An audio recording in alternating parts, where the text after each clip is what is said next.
We start in the United Kingdom, where the British Broadcasting Corporation has issued an apology after a speech by Donald Trump was edited in an episode of Panorama. In a letter to the Culture, Media and Sport Committee of MPs, BBC Chairman Samir Shah said it would have been better to take more formal action after it was revealed the corporation edited a Trump speech. The concerns regard clips spliced together from sections of the US president's speech on January the 6th of 2021. To make it appear, he told supporters he was going to walk to the US Capitol with them to, quote, fight like hell. Trump responded to the pair's resignations last night, describing Tim Davie and Deborah Turnus as very dishonest people who tried to step on the scales of a presidential election in a Truth Social. The concerns about the Trump documentary edit first came to light in a leaked memo from Michael Prescott, a former journalist and independent advisor to the BBC's editorial guidelines and standards board. Before we begin our discussion on this, let's take a look at the core issue at hand, which is President Trump's speech on January the 6th and how the BBC then aired it on Panorama.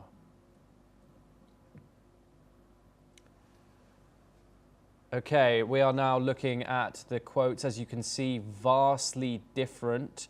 Of course, the main difference is, of course, where it says, we're going to cheer on our brave senators, congressmen and women, as opposed to we're going to walk down to the Capitol. I'll be there with you and fight like hell. Of course, what followed was the January the 6th insurrection of 2021. Okay, now joining us is Ross Feingold. He's a political analyst and he joins us from Taipei in Taiwan. Ross, thank you very much for joining us here on the programme.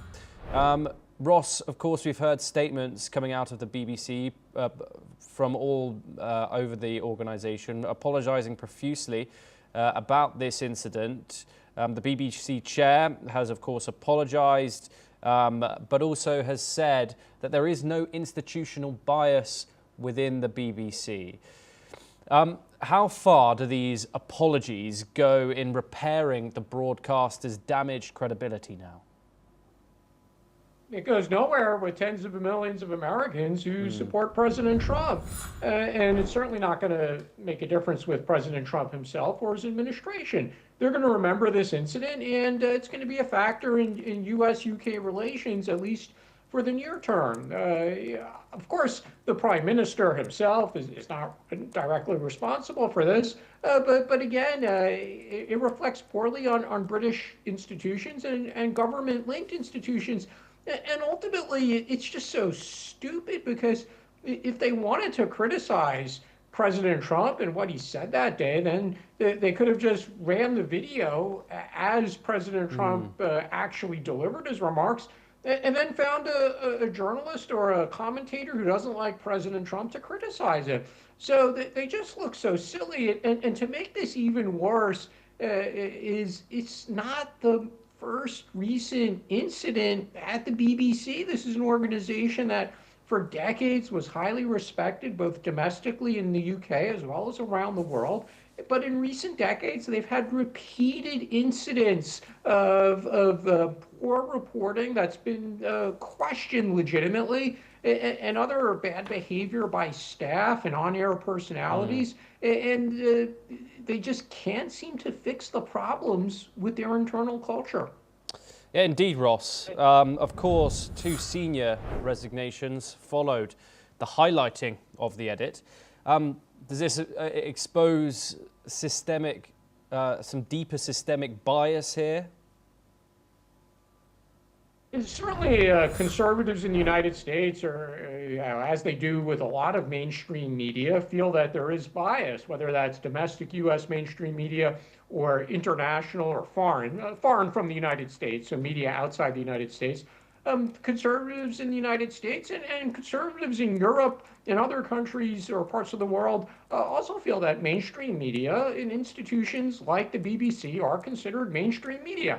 And the perception is that mainstream media is very unfair to conservative viewpoints. And frankly, incidents like this prove that. And it's up to these institutions to prove that they could be unbiased in their reporting. And often they're simply not doing that. And one of the unfortunate outcomes of this is people stop believing in mainstream media and they go to the extremes, whether that's on the left or the right. But then they start going to more extreme media, which has its own biases. But people get frustrated with the mainstream media and they seek alternatives.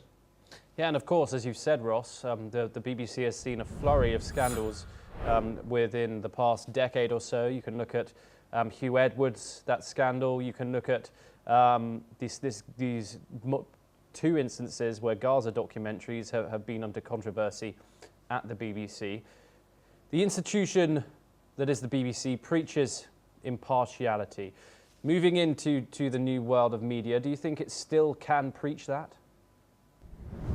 They could try, but they're going to have to try to also prove to the public coming out of this incident that they actually adhere to what they say they're supposed to be adhering to.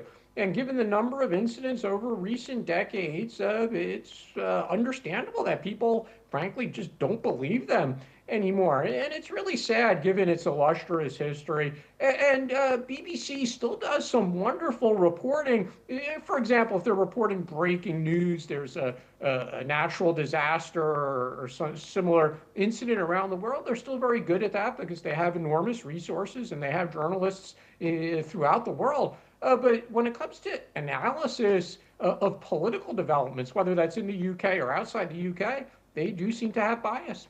Okay, Ross, do stay with us as we have some further news coming up. And we've got a statement coming out of number 10 Downing Street, where a spokesperson for the British Prime Minister's office has defended the BBC against recent claims of corruption and institutional bias, affirming that the broadcaster has a vital role to play in the age of disinformation. The Prime Minister's spokesman stressed that the BBC must maintain trust and act swiftly to correct mistakes when they occur.